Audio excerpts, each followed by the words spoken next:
Hello and welcome to not the Simuldub Saints, but to some extra prayers. This is for our off week, since I'm not going to be home this week. So Archangel's gonna have a little bit to edit, but not a lot, because he's busy, so we each chose something real quick to talk about, just to have something for the off week. Hey, hello everybody. So, why don't you go first, Mr. Laser Kid? I think I will take you up on that. So the thing I came up with, we started last year. And so I wanted to kind of quickly look over what still sticks in my mind a year later for shows that we watched. No, we didn't cover Winter 2024. We started in Spring 2024. But I'm going to start with Winter 2024 anyway, because I can. And I think the thing that sticks out the heaviest for me there is Banished from the Heroes Party. I decided to live as the quiet life in the countryside. Fun show, definitely one that stuck out for me. And definitely, I think probably the highlight of that season for me. Although there was also Mashle, which we did talk about because that ran a little long. Those of you who are watching Toonami, season 2 of Mashle is about to start there. As we record this, literally tomorrow. So that's a thing. Of course, we had solo leveling on there as well. Apothecary Diaries, Reslime. We had a good thing, but there was a lot of interesting stuff that happened that were a little more low key, like the Demon Prince of Momochi house, which will always live in my head rent free. And of course, who could forget the wrong way to use healing magic? That was a fun one as well. I wish they'd dubbed Villainess level 99 into English anyway. Because that was another silly show. Moving on through spring. Absolutely, the highlight is our winner of our first Liden. They dubbed this award. As a Reincarnated Aristocrat, I'll use my appraisal skill to rise in the world. What a show. We both loved it. We both loved that. I had a good time with Demon Slayer, the last season of that, before the movies have started going out. You know, God's games we play still lives in my head rent-free. I will always have a fun place for that. That's a smaller scale one. The big ones are going to be obvious, like your Kaiju number 8s, your Konosubas, Mushoku Tensei's, Hero Academia's. Everyone remembers that. But it's the little things. And unfortunately, I will always remember Remonster for being terrible. But there's not much you could do about that. One of the sub ones I actually watched was a show called The New Gate, which is kind of like Sword Art Online, but what happens if instead of everyone getting out, everyone got out except for the hero. Now he's got to do a little more. This is where we saw Windbreaker. Of course, that stuck with me for pretty much for life. Then summer came, and of course, Bye Bye Earth. Y'all know me in Bye Bye Earth. Delico's Nursery stuck with me.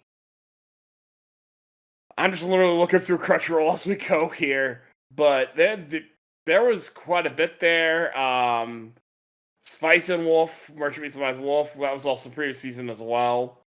Shy, of course, Elusive Samurai. We both loved the heck out of that one. And the last one that really stuck for me there is with Story of Wand and Sword. I was really taken by why does nobody remember this world at the time, but it kind of fell off for me. I kind of haven't really. It didn't stick. And then a year ago in fall 2024, so the end of that year, Blue Exorcist's Blue Knight, which I still need to get Kuro on to talk about. That was really good. Of course, Dandadan blew up. The back half of Delico's Nursery was still great. That's when we finally got the dub of Dragon Ball Daima. Gotta love that. Well, I think we actually didn't get the dub then, the show we did, but I think the dub was earlier this year. Man, so much stuff. That was when we got the first Simuldub season of Not So Much Book of Friends. We'd had dubs of it like drop whole seasons up till then, but that was a current show, current dub. Natsu's Book of Friend will live with me forever. That show is absolutely special. And I think the last one on here that stuck with me is Mina the Starry Bride, because that was just a really good show. Now, that's just the Crunchyroll stuff. For High Dive, oh gosh. Jellyfish Cancel Midnight's probably the winner there. Also, probably a little bit of Helck. But yeah, I think that's my topic. I don't want to go too much into detail because we're trying to make this short and sweet. But those are the shows from 2024 that have stuck with me. And Ark, I believe you have something you wanted to talk about. Yes, indeedy do. Okay, so this probably could be an ongoing series, but I'm kind of lazy. So the series would be this needs to be an anime, specifically from light novels.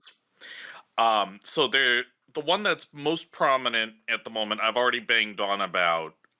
It's from Villainess to Healer, so I'm not going to reprise that. This one, I don't think this is going to happen. I'll explain why, but it's definitely worth a read with one proviso.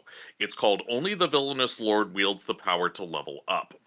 So I'm gonna take from the pricey on Bookwalker here. The top player in a strategic medieval RPG is granted a special bonus by the developer and reincarnated into the game world. Not as the protagonist, but as a villainous lord who dies in the prologue. So he wakes up, he realizes who he is, he realizes the date, and he's such a hardcore player of the game that he remembers this tiny little bit of trivia. It's like, oh shit, we're getting invaded tomorrow afternoon. And I've neglected my army because I'm a piece of shit. Well, that's a problem. It's very much a problem. The thing is, he has access to systems from the game. He can see strategic information. He also has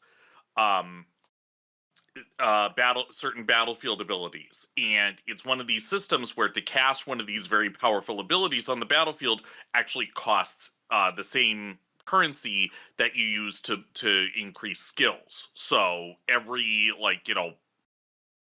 mini massacre is a really a strategic decision.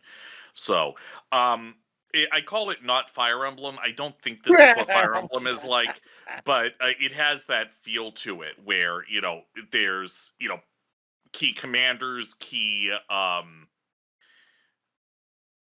managers and ministers and stuff. And so, first of all, they're surviving the initial invasion. Cool.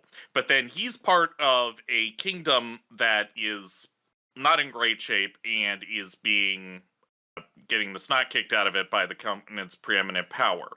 So he has to keep it alive long enough until he's in the position he wants to be in, and then he has to do political fuckery and so forth, because he can't stab the kingdom in the back or no one's going to follow him. So there's a lot of fuckery, there's a lot of backstabbing, there's definitely a you story, I can already tell. Very much so. But there's some elements for you, because this guy's a very good strategist, because he was the top player of the game and he knows the world inside and out, at least at the basic level. The thing is, he has a counterpart who is the top strategist to this empire that's trying to conquer the world, and their king is like the boss monster guy. And so this strategist guy has a little sister who's also a boss monster, and she is bored because there's nobody who can beat her except the king, and he doesn't have time for her. But she finds out the protagonist is worth her time, and so she just keeps coming around for a fight whenever she can get away from her big brother.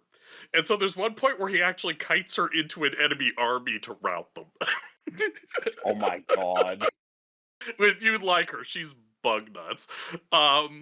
And so, yeah, the problem is, if you're going to pick this up, be aware there's only 5 volumes, and I don't think we're going to get any more. The last one was put out in April of 2024. Into English, that is. I don't know about Japanese. And the author is still very active, with another series that's got like, how many volumes? 86. So yeah, it's a manga. So yeah, I think that the author has set this one aside, which is kind of lame because it just left off in the middle of things.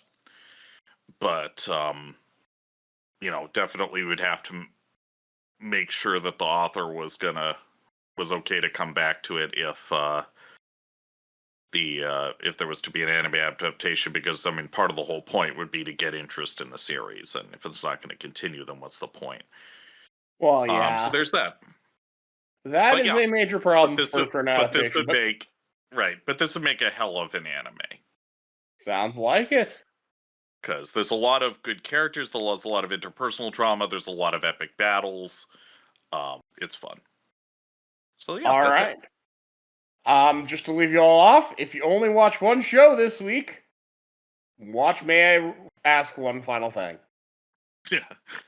Yeah. Yes. If you only watch one this past week anyway, that's my 1 week thing, just to hold you guys over. We will be back with full episodes soon, but until then, catch you later.